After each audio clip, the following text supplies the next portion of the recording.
Hey guys, this is a movie review of the 2002 Blue Sky Studios film, the first Blue Sky Studios film, and the 2002 20th Century Fox movie, which is called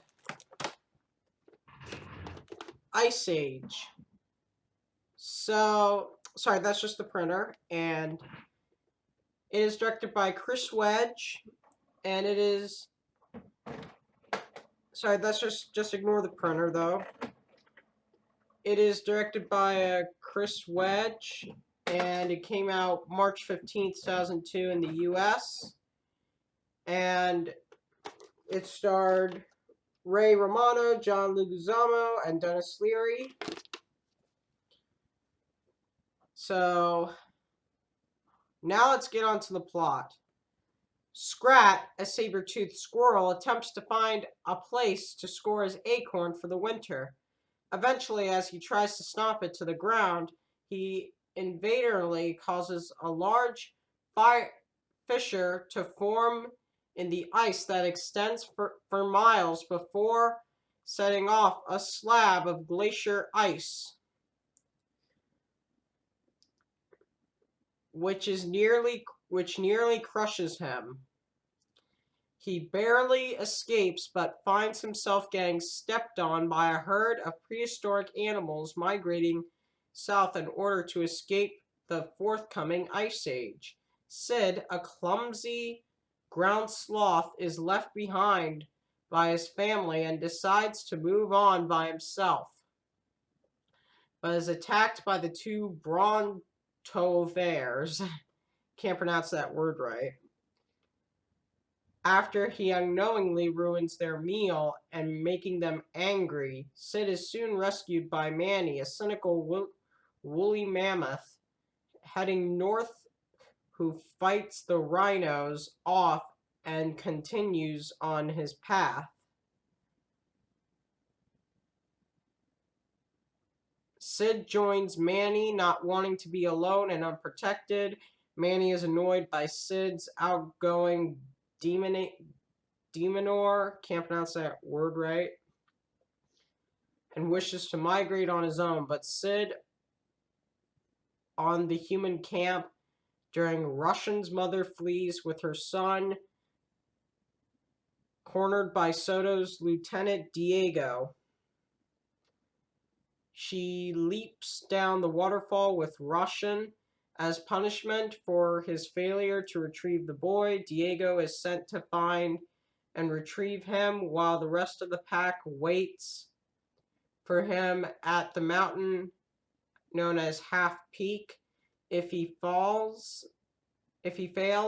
he will be killed in Russian's place. Later, Sid and Manny encounter the mother struggling out of a river just in front of the falls from earlier. Exhausted from her plunge, the mother only has enough strength to entrust Russian to Manny before she dies and disappears into the water. After much persuasion by Sid, they decide to return the baby, but when they reach the human settlement, they find it deserted. They meet up with Diego, who convinces the pair to let him help by tracking the humans. The four travel on, with Diego secretly leading them to the Half Peak, where his pack is waiting to ambush them. After encountering several misadventures on their way, the group reaches a cave with several cave paintings. There, Sid and Diego learn about Manny's past and his previous interactions with the human hunters,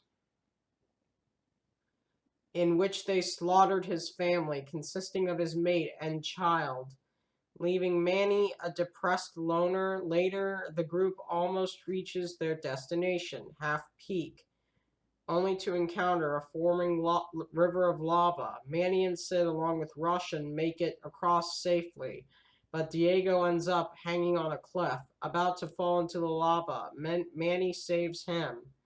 Narrowly missing certain death by falling into the lava himself, the herd takes a break for the night, and Russian takes his first walking steps towards Diego, who starts to have a change of heart about his mission.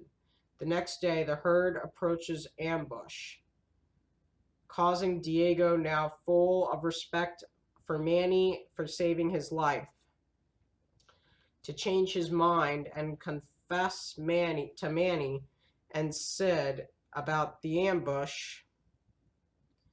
As the pair turn hostile towards him, Diego pleads for their trust and tries to foil the attack. The herd battles Soto's pack, but their efforts, Soto and his associates manage to corner Manny. As Soto closes in to kill Manny, Diego jumps in the way and is injured as a result. And Manny then knocks a distracted Soto into a rock wall, causing several sharp icicles overhead to fall onto Soto, fatally impaling him to death. Horrified, the rest of the pack retreat. Manny and Sid mourn for Diego's injury, which they believe is fatal, and continue their journey without him. The two manage to successfully return Russian to his tribe, and to their surprise, Diego manages to rejoin them in the time Russian leave. In time to see Russian leave. The group then began to head off to warmer climates. 20,000 years later, Scrat, in a frozen block of ice, ends up on the shores of a tropical island. As the ice slowly melts, an acorn that was also frozen in the same ice block is washed away before he retrieves it. And angered, Scrat breaks out of the ice block before he finds a coconut and tries to stomp it into the ground, only to accidentally trigger a volcanic eruption. The movie ends with Scrat nervously chuckling at what happened. So this is my favorite animated movie, and this is one of my favorite movies of 2002 next to Sam Raimi's Spider-Man. And I'm going to give this a 10 out of 10. I've watched this movie on Disney Plus, and I have the movie on VHS. And I also have two different copies of the DVD. I have the original DVD, which is a 2004 reprint. And I also have the Super Cool Edition.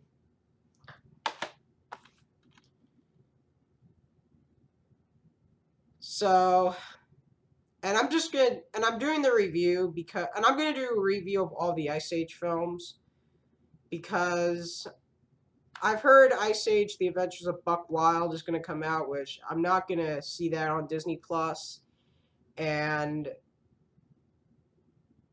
also I'm not gonna watch Ice Age Collision Course, because both Ice Age Collision Course and The Adventures of Buck Wild suck in my opinion. So that's all for this video. Like and subscribe, and this is me signing out.